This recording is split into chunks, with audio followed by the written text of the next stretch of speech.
Alright friends, welcome back to Build a Lot Acres. For those of you new to the channel, welcome aboard. For those of you that are returning, thank you for coming back. My name's Case. I'm Brett. And in today's Tractor Tuesday, we're going to be talking about what is the difference between a lawn tractor, yard tractor, garden tractor, and how you can tell what you may have. Stay tuned. One small town New England family living out their adventures, one day at a time, sharing for the whole world to see. This is Build a Lot Acres. Please remember to like and subscribe if you enjoyed today's video. Alright, so the terms get thrown around interchangeably. A lot of people don't realize there's actually differences between lawn tractor, yard tractor, garden tractor, etc. So in today's video, we're going to try to clear all this up and explain to you what things matter, what things don't, and how you can easily tell what you have. So I guess we could start off with what doesn't matter as far as your tractor. The biggest thing is going to be The engine. horsepower rating.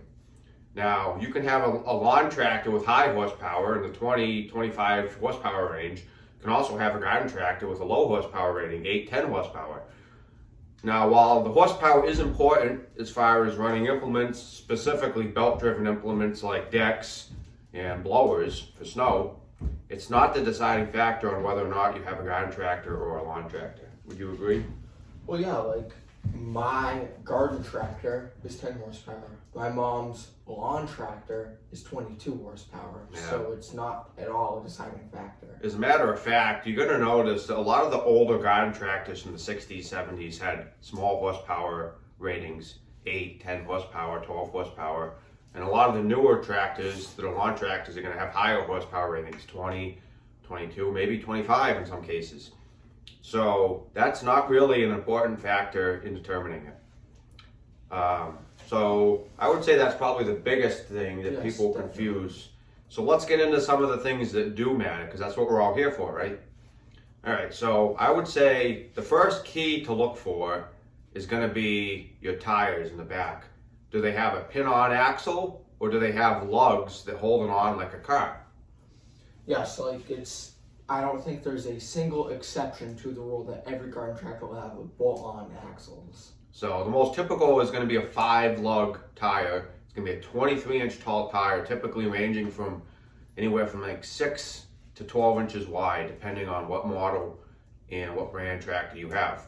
The 5-bolt lug pattern is absolutely the most common seen for a garden tractor. There are garden tractors that have 4 lugs, there are some that have 6 lugs, so that could vary. But if you have bolt-on rear tires with lugs, that's a really good sign that you actually have a garden tractor, not a lawn or yard tractor. Yes. So piggybacking on that, like I said, tires in the back, the size.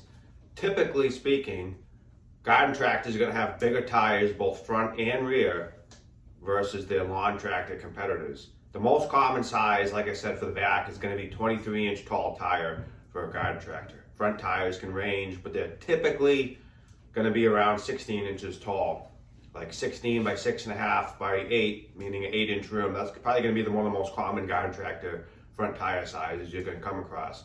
But that doesn't mean you can't find other ones that are older with narrower tires, shorter tires, taller tires. Some of the super garden tractors, for example, can have 18 or 20-inch tall front tires. And some of them, those same super garden tractors in the back could have a 26 by 12 by 12 tire.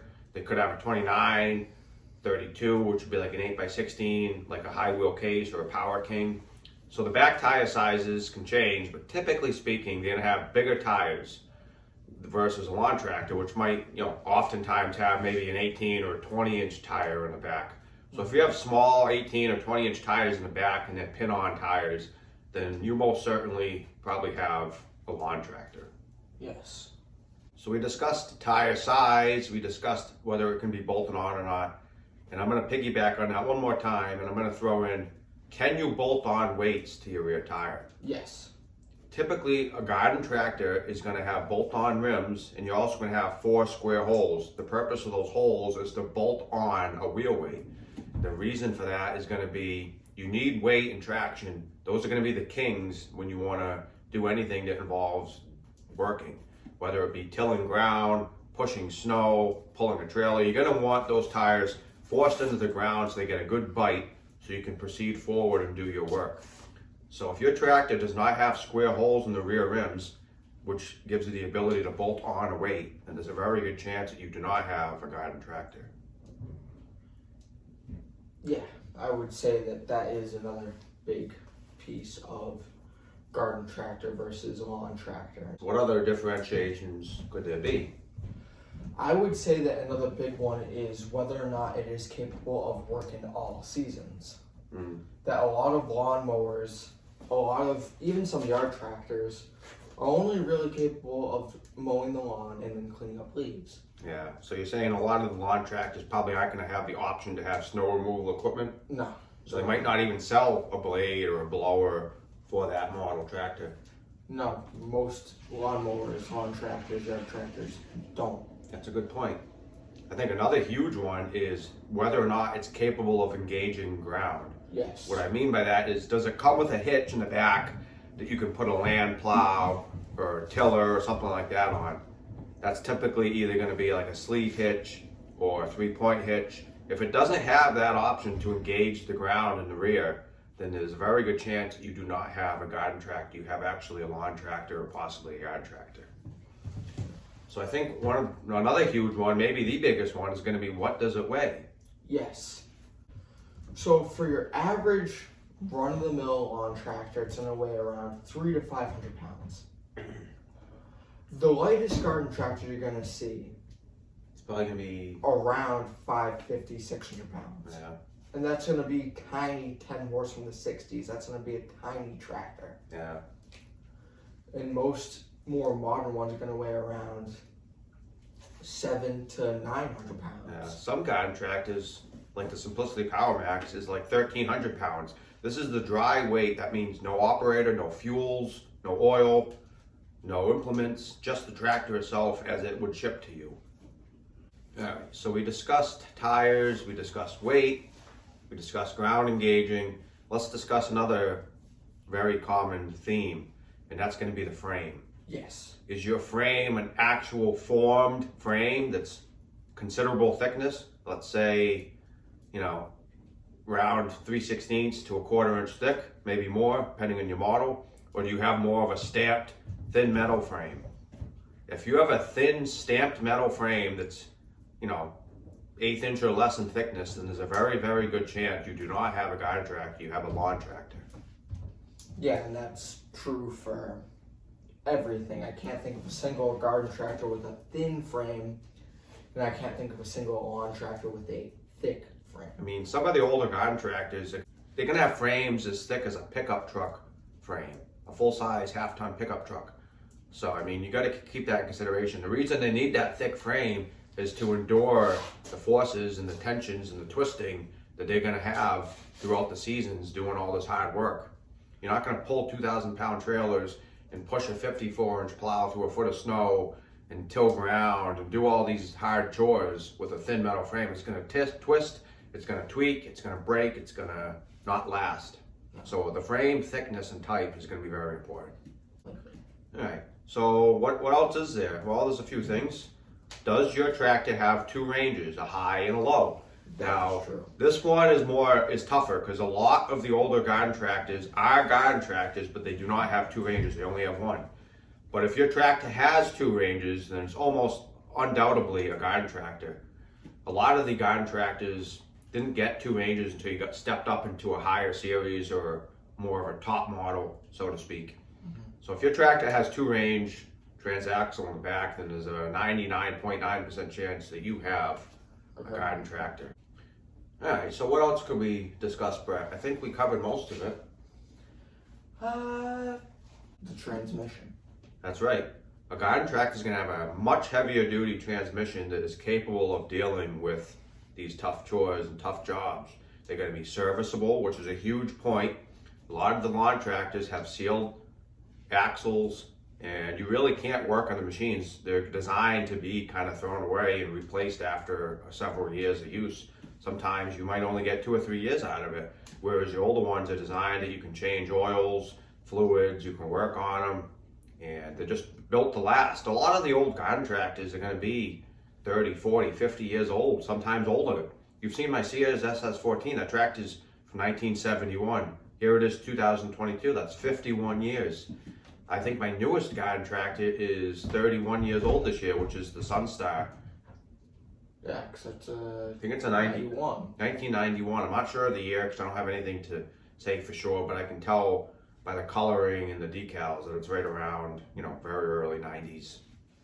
Yeah, and so that is another thing, is that a lot of these new tractors, after 5 years, they're done for. And there's no way to service them, there's no way to repair them. The only thing you can do is scrap and replace them. All right. So we've talked about garden tractors and lawn tractors. What about the third category? What is a yard tractor? Well, this is my humble opinion, but I have a lot of experience with garden tractors, lawn tractors, and what I'm going to say is a yard tractor is more of a advertising term that makes it sound a little tougher, and there really isn't much of a difference between a yard tractor and a lawn tractor, if I'm going to be honest. No, like my uncle, he has a Craftsman YT series, so a yard tractor. And I'd say that the only real difference between that and a lawn tractor is that can actually go off-roading a little bit. Like, he takes that through the trails behind his house and stuff, that does fine. You couldn't do it with a lawn tractor. Yeah. But it still can't engage the ground, it still can't do snow removal, it Yeah. still is pin on tires. The yard tractors are typically going to have a slightly heavier duty build than a lawn tractor. It might have slightly higher horsepower, but it's still really a lawn tractor in disguise. Yes. So let me give you a quick story. My sister has a YT, I believe it's a YT 3000 Craftsman. It's red, got a round hood. It's probably from, I'm going to say, maybe 2010 era, somewhere around there, 2009, 2010, 2011. I was over her house and she was mowing her lawn. Her lawn's pretty flat. She hadn't mowed it in a while and there was kind of some clumps of grass and it was fairly wet. The tire got stuck on a clump of grass about the size of a softball. This is no lie. So I happened to be there, so I walked over. I grabbed the rear end with one hand, picked it up so both tires were off the ground, swung it over about a foot, let it down so she was off of this clump of grass, and she proceeded on and finished mowing. A clump of grass. You are not, first off, you're not going to get stuck in a clump of grass with a true garden tractor. No. Second off, you're not going to pick it up with one hand. You'd be No. hard pressed to do it with both hands. So I mean, yeah, it's a yard tractor, but that really doesn't mean anything. It's just a term they coined. It hasn't been around nearly as long as lawn tractor and garden tractor, those two terms.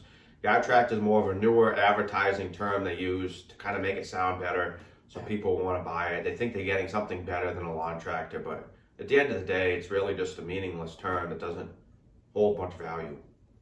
And I'd say that the final differentiating piece between a garden tractor and a lawn tractor is going to be the rear axle. So with a lot of garden tractors, it's going to be an inch or more thick.